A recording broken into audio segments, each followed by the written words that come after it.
Welcome to the Zandbergen Report, where wealth strategies and investment wisdom collide, featuring your distinguished host and certified financial planner, Bart Zandbergen.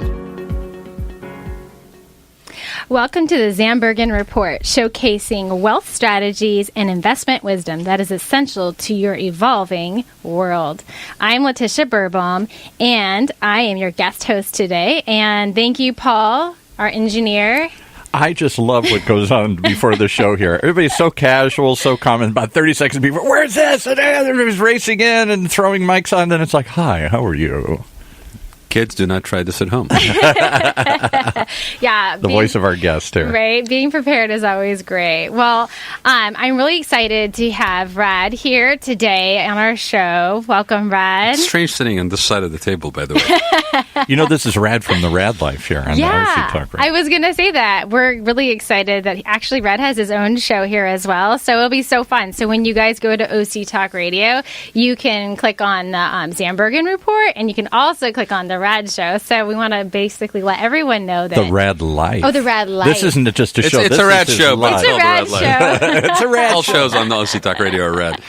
But I appreciate you inviting me. I'm glad to be here. Yeah. I've had Bart on the show before as well on the Rad Life, and so anybody out there, you have nothing else to do in your life, you must go to octalkradio.net or to the individual podcasts for the different shows, and you must just binge on all of our shows. Always. That is the only thing you need to Would do. you rather watch the craziness on network news, on the nightly news? Would you? Heck no, I'd rather watch the craziness on OC Talk Radio. That's right. Well, you can go for a quick run or workout and then listen at any time what works best for you and get some tips, some financial, insight. So, yeah. Yeah, just make sure you're watching where you're stepping, because we could say some zingers on this show and it'll just throw you off your walk. You know what stuns me, and then I'll let Letitia pick back up here, but Letitia brings in a whole tribe of people, and Rad's one of them, and some of the other people, this community that you guys know as wealth advisors, that of cool, hip, happening people. I never knew there was such a tribe until you guys brought to start bringing Well, Paul, let's not get down that path.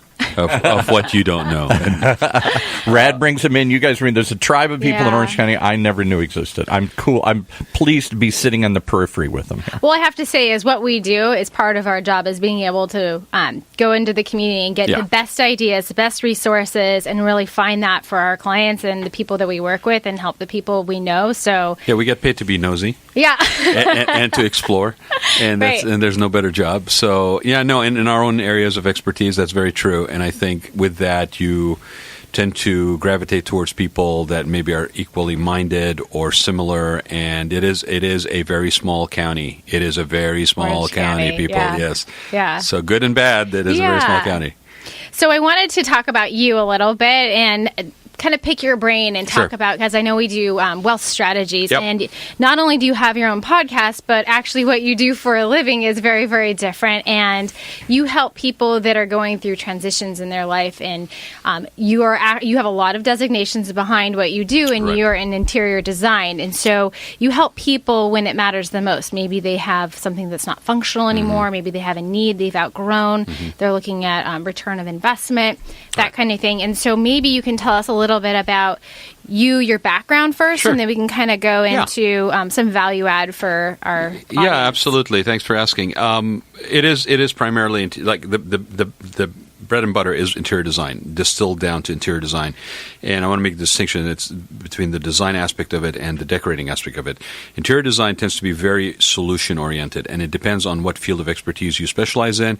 If you're in a commercial setting, if you're doing restaurants, hospitality projects. We spent the last year working on Monarch Beach and different areas. We've done restaurants in the last couple of years. We're opening a small spa for so if people don't know what Monarch Beach is. It's a resort down in Orange County in Dana Point. Luxury resort. Used to be the St. Regis, and they reflagged it as Monarch Beach. It's in Dana Point.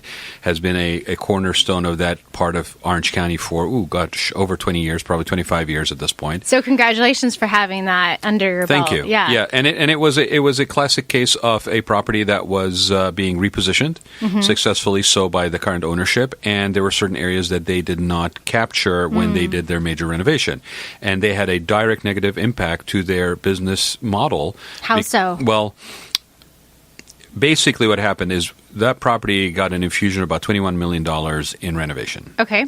They revamped the lobby. They did a beautiful job. They revamped the bar in the lobby, changed the approach, the sense. I've lived in San Clemente off and on since '87, so I saw it as St. Regis. Right. And I saw this new transformation.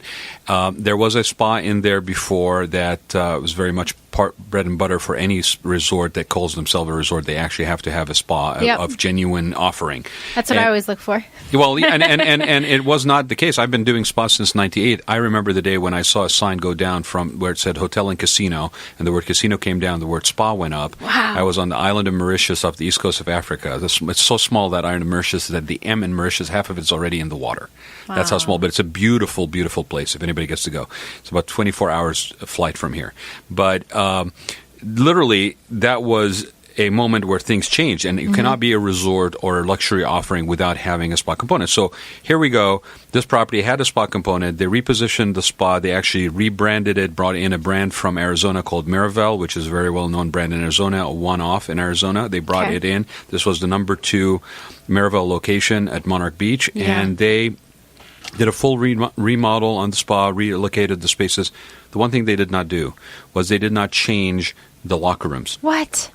I love the locker rooms. I spend time there. And you know what? Thanks for saying that, because the reason that became a negative. Yeah, you want to feel clean. Well, and people were walking in. Here's the thing: most of these resort properties, people don't know. A lot of their meat, the money that they make on a monthly basis, is from membership. They draw on memberships from the areas around them. So there's high-end homes with $3 to $4 million in within a stone's throw away from this property.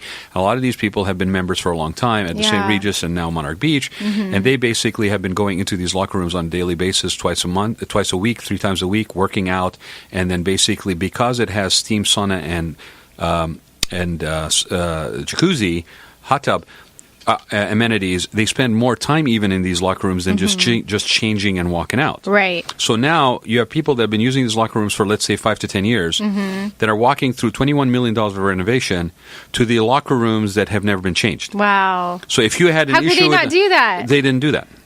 That's just an oversight. So to their credit, though, they recognized that was an issue. Got it. And they brought us in to basically fix it. So we went in, again, it was almost like we really are a creative solution provision. It's almost a business consultancy that applies itself into the physical environment is how we apply interior design. Yeah. So we've done that. We've looked at the retail at the Monarch, at the Montage to reposition.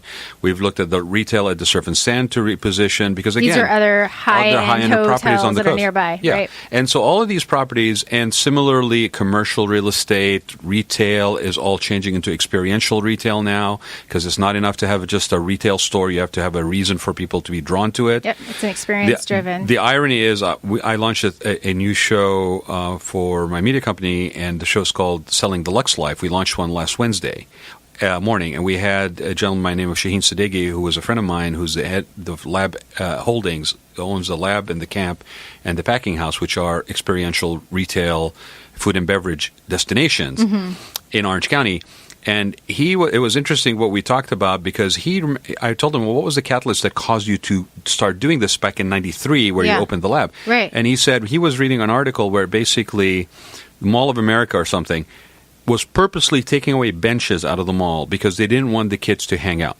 And he's like, that's crazy. Right. You want people to hang out because the longer they hang out, the more they're likely. Exactly. Yeah. So that was the catalyst for what he started. And I remember where they laughed at him and said, no, this model will never work. And now you got OC Mix and all these other places that are echoing exactly that model. Yeah. So what we do is whether it's a resort, high destination resort, whether it's a mom and pop that's looking for an expansion. Yeah. Any of these commercial things, basically the stage upon which you perform your business, that physical stage upon which you perform your business is critically linked to the success of your business. Yeah. And when you're a restaurant and the likelihood that you'll be out of business in 6 months is high, you need to have a very integrated, layered, sophisticated offering. Got it. In everything that is touched and however customer service is delivered, from the minute you see that 5x10 ad in the paper saying, hey, come to me, I got an opening, all the way through till when you pick up your pickup order and take it home, and now you go, oh,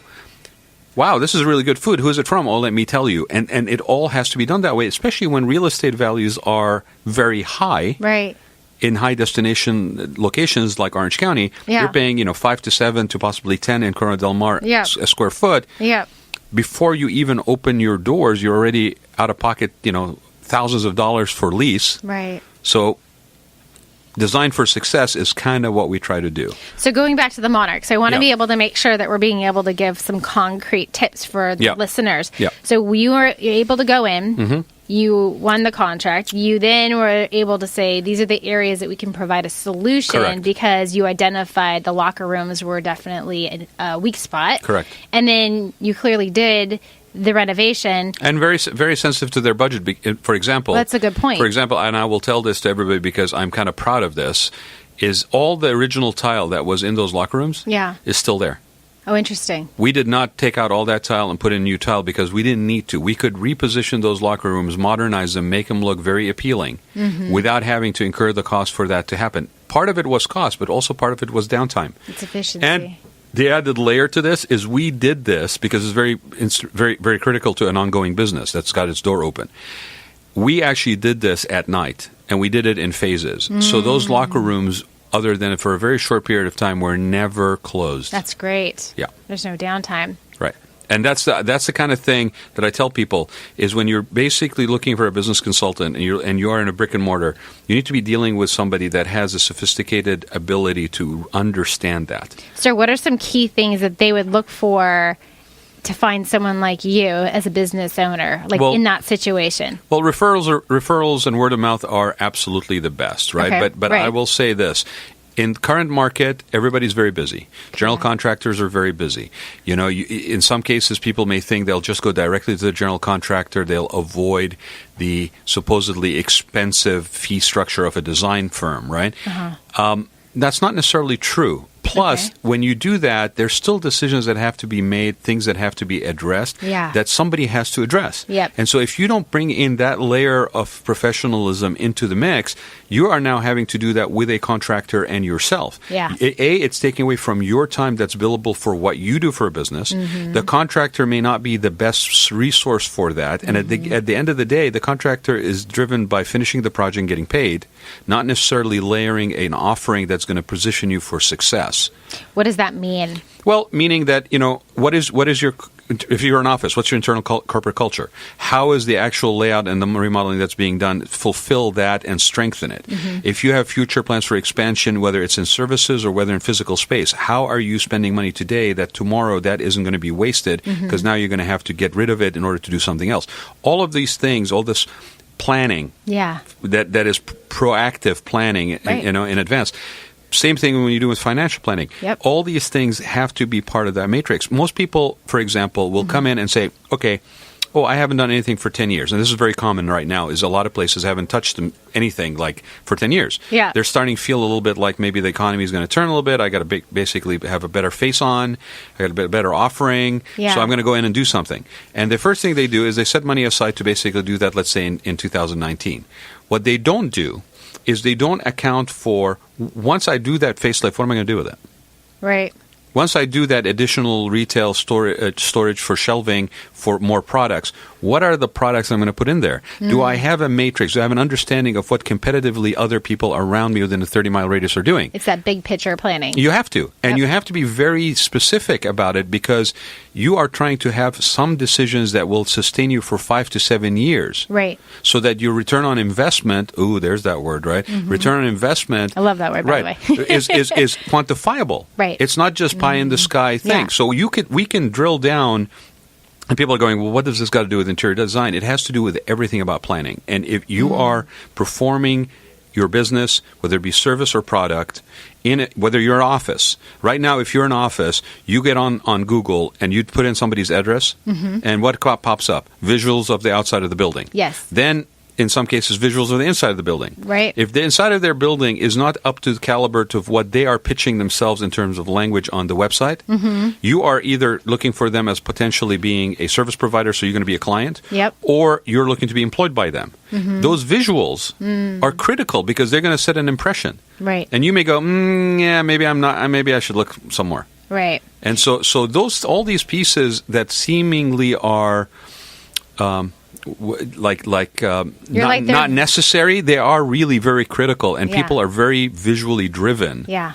You're like their visual quarterback. You need to be. Yeah. I mean, and most people don't even understand that they need it. Yeah. Because they're thinking, I'm just building a wall. No, that wall is your backdrop. That wall is your stop and repeat. That wall is what's going to be photographed in front of your pictures that now you can use proprietary images on your website versus stock images that everybody can. Yep. Exactly.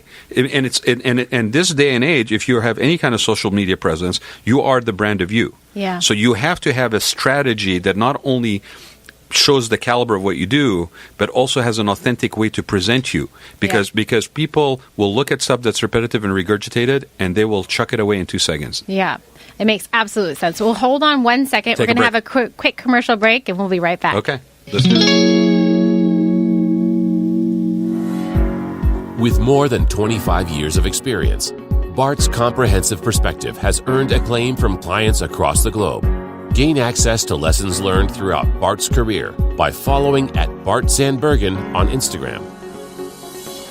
To learn more about Bart Zandbergen as an advisor, mentor, and public speaker, and for more information on Optivest Wealth Management, please visit www.bartzandbergen.com. When you use the Premier Rewards Gold Card from American Express, the rewards points can keep on multiplying. Buy 3 with triple points on airfare. Buy 2 with double points on gas and groceries. And a single point for pretty much every other dollar you spend on the card. Then, start choosing from over 1 million rewards to redeem all those points. Apply today and the annual fee for the first year is on us. Call 1-800-AXP-GOLD or visit AXPGold.com. The annual fee for the card is $175. See terms, conditions, and restrictions at AXPGold.com. Imagine what it would feel like to lose everything. Your job, your home, your family, your dignity. This has happened to thousands of the men, women, veterans, and young adults we serve at Working Wardrobes. What do we do to help? We provide career development services, life skills workshops, job skills training. We provide the perfect interview outfit, and we get clients placed in jobs. Call Working Wardrobes, 714-210-2460. Donate, volunteer, invest, hire.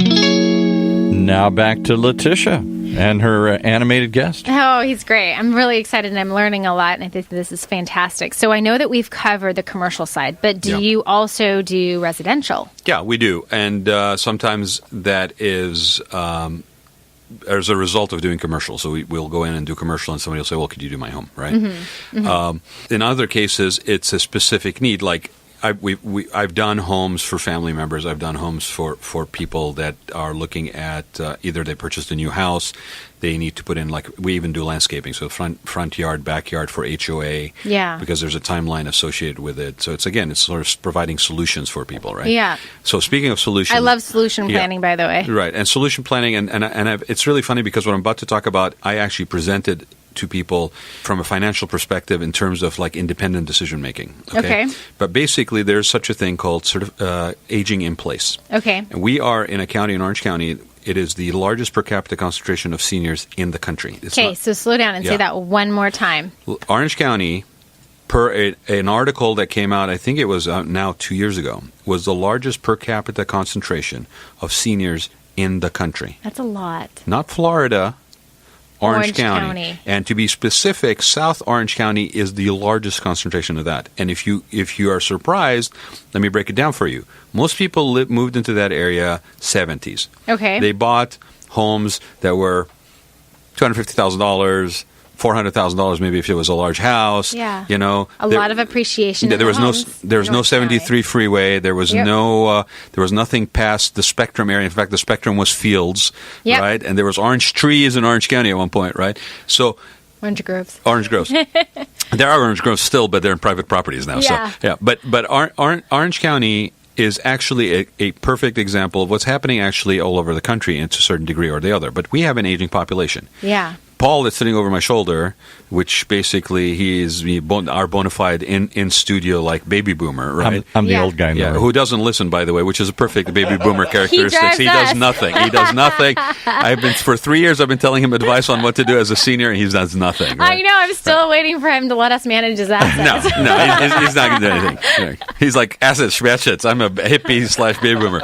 Okay, but with all seriousness, with that aging population of about 10,000 people a day turning 65. Right. Okay. And you're talking about how many a day? 10,000 people a day turn 65. And you're talking about something like 72 million people in this country. Right. Okay. First of all, and Paul will tell you, they're all surprised as heck that they are going to live longer than they anticipated. Yeah. Their money that they have set aside, if they have set aside money. Right. Okay, because there's a big F. Now we're talking about baby boomers and pension plans and Social Security and fixed income. And we're talking about pensions under assault because a lot of places are basically just buried by pensions, right? If public services, education, all of that stuff, the pensions are so large, they're like an albatross around municipalities. So we're talking about cash flow limitations. Right. And quality of life that you are trying to sustain, right? So you've moved into your home. So one of the things, and it became very acutely clear during the down economy. Yeah. Is the rationale, logical thing about residences as you age is, for the longest time, we have thought, okay, you get older, you're going to downsize the term, right? Downsize, downsize. Everyone says that, but what does that mean? There's no downsizing. 25% of homes that were sold in the last couple of years, 25% were to larger homes for baby boomers. Right. And I'll tell you why, because they all want multi-generational housing for their grandkids. They want those homes to be second homes for their grandkids. I love it. Right. So actually 25% of real estate that was sold to baby boomers was to larger homes, not smaller. But the normal thinking, the rationale was you scale down, you go to a smaller house, you have move extra out, cash flow. You move out to the desert, you pick up a Del Webb property, you move to Palm Springs. But you can't move to Palm Springs anymore because now it's the hip place and everything's expensive. Right. It's the inland, it's the desert Laguna Beach. Right. So which I love it there, by the way. Right. But that's the thing. People were kind of forced to stay in their houses. If they were to do what rationally they should have done when they got older, they would have sold those houses at a loss. So what do you do, and how do you make an impact? Right. So we want people to stay in their homes as long as possible for a number of reasons. Okay. Part of it is cost. Okay. Part of it is familiarity with your surrounding. It made no sense to me ever that when somebody is basically in the most need for familiar surroundings, that you would relocate them to another part they have no idea where the grocery is or the gas station. I know that idea sounds terrifying, though, doesn't it to you? Right. Yeah. So why would I want to move my parents who are familiar with everything in San Clemente out of their home in San Clemente unless I absolutely cannot sustain them in their home? Right. So was happening is people were realizing that my home that I'm in, that I bought at $200,000, $300,000 this in the 70s or 80s, is now closer to $7 and $8, maybe $1 million. Correct. I'm you have a lot of equity in your home. Yeah, if I sell it right now, and I may have refinanced it. So let's say, I don't know what percentage of equity you own, but the point is the value of the house is X, much better than when I bought it. But the other thing is it's a down economy. Or down market. So if I hold on to that house for another 5 to 10 years, I'm going to ride out that market cycle, and I'm going to basically have more appreciation in the value of my house, even if it is something I sell at that point, right? And transition to something else. So the house that I bought, though, was never intended for me to age in. But you need to change modifications. Right. So countertops that are too high at 42 inches. Somebody who's older doesn't want to climb on a bar stool. Right. If you're remodeling your kitchen, if you're remodeling your bathroom, the master bathroom, your downstairs guest bedroom, you're turning into a guest bedroom, the small pad that you have downstairs, you're somehow incorporating a shower that has no threshold in it. Yeah. All of which is physical improvements to the property that have a large recoup cost on the improvements when you go to sell. Right. People will tell you the highest recoup is on kitchen remodels, on master bedroom bathrooms, carpet flooring.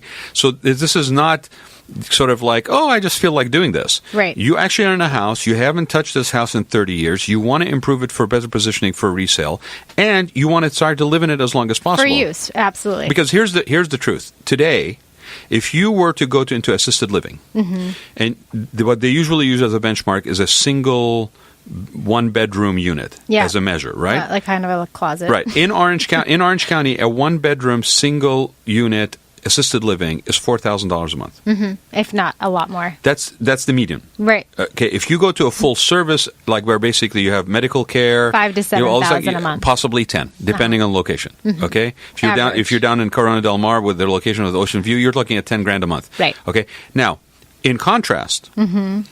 If you had a person come into the house and provide daycare, adult daycare, the range is between $25 a day to $75 a day. That means that at $25 a day, for 30 days, I'm paying $750. Which is a lot less than maybe $4,000 to $10,000. Right. So let's say the other end of it. Let's say it's $100. Yeah. That would be $3,000 instead of $10. Yeah. Okay. If you sold your house and took the equity from your house and you put it into a bank and basically started paying for your later years with a certain quality of life insured, right? Yeah. How long would that last you? And especially when you are living longer, even if you have chronic illness, right. You're living longer. You're stretching your money. You're stretching your money. So we just have a couple minutes left. Yeah. And so I know that want to be able to ask two things. So one, if you want to be able to just say a couple key points when they're going through this transition that they need to be aware of. Yeah. Well, two things. One, make sure to look at this exactly at your home is your primary asset. Okay. So how do you maximize the return of your primary asset today or tomorrow? All right. Okay. What investment decisions are you going to make into your improvement of your primary asset so that it pays you later, right? Especially if you're in a desirable coastal location or places that are having people move in, right? Because property in California and elsewhere, probably the same thing, is not going down. It's only appreciating more, and there's less and less of it to be had. So when you're dealing with that, make sure you have people that are willing to tell you, yes, you're getting older. Yep.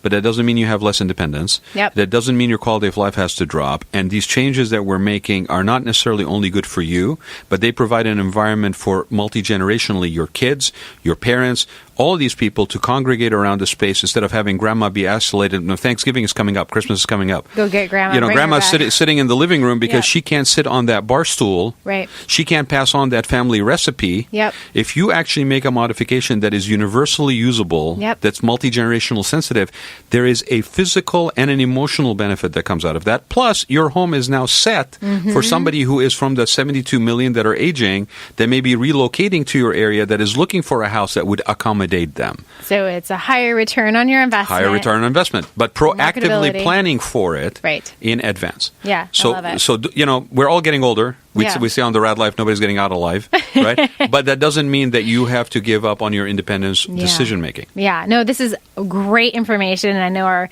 listeners are going to get a lot from this, and I appreciate it. So what's your final thoughts? Ultimate lesson learned. Ultimate lesson learned is... And it's funny because it permeates through everything I do these days, is first of all, be open to happy accidents. And what I mean by that is don't be so limited in how you want to control a situation that you do not allow yourself those nuggets that happen, those little moments of, let me see where that goes or what that brings, right? And then also don't avoid conversations that are difficult. I mean, the fact that you have family, like I was saying, coming over, it's an opportunity right now to connect and also to describe and talk about stuff. Some of the stuff might be hard, like, hey, Mom, you know, you think you might be giving up your driving license at some point because you're getting to be at a point where you might be feeling lost or disoriented while you're driving, right? Let's make changes now so then it's not so painful later. Right. And even if you don't make the change now, the opportunity of bringing it up as a conversation takes away the fear factor out of it. Yeah. So in life, for me... You're preparing them. You're preparing everybody. And then we do this with clients. Their clients will come in and they'll be like, well, I'm not sure. And, you know, what can I do? But there's opportunities if you have somebody that is willing to have a courageous conversation with you. Yes. That is willing to basically be very, very sensitive, but at the same time, very candid and honest. Yeah. What comes out of that, just the same as with financial planning, is a very customized approach that fits them and their needs. Their specific needs. Exactly. Absolutely. So how do people find you? Well, if you type in my name, you'll probably find out more about me than you want on social media and internet. But it's spelled RAAD, and then the last name is GHANTOUS. The website for interior design services is my name, Raad, RAADGHANTOUS.com. And then I'm also on Facebook, on Instagram. Most of the stuff is it's just I'm really accessible, so you can drop me an email, you can reach out to me on Messenger or any of those platforms, and you can also reach me at Raad Ghantous GHANTOUS at gmail.com. Perfect.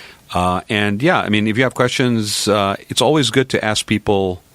It doesn't hurt any or cost you anything to ask people, but this is something that we all deal with. I mean, I know Paul dealt with it with his parents. I'm dealing with it with my parents who are in their 80s and 70s now.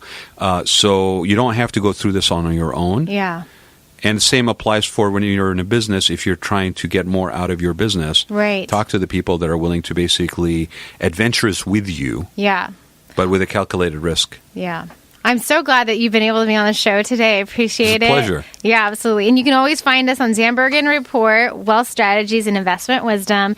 And you can like us. If you like what you're listening to today, please comment, respond, tweet it, resend it out. That's really the only way that we get our voices out there is if you actually respond. So otherwise, we're just talking to dead air. So please, please, please listen and share. Thank you. Thanks for having me. Thank you. Tune in next week for the latest edition of the Zandbergen Report, Tuesdays at 2 p.m. Catch up on our recent shows by visiting bartzandbergen.podbean.com. The Zandbergen Report is also available on iTunes, iHeartRadio, and Spotify. Interested in being a featured guest on our show or have a question you'd like to hear us answer? Email podcast@bartzandbergen.com. Bart A. Zandbergen, CFP, and Letitia Berbaum, AIF, are registered investment advisors with Optivest Inc. and registered representatives with Gramercy Securities Inc., member FINRA and SIPC. Investment advisory services are offered by Optivest Inc. under SEC registration.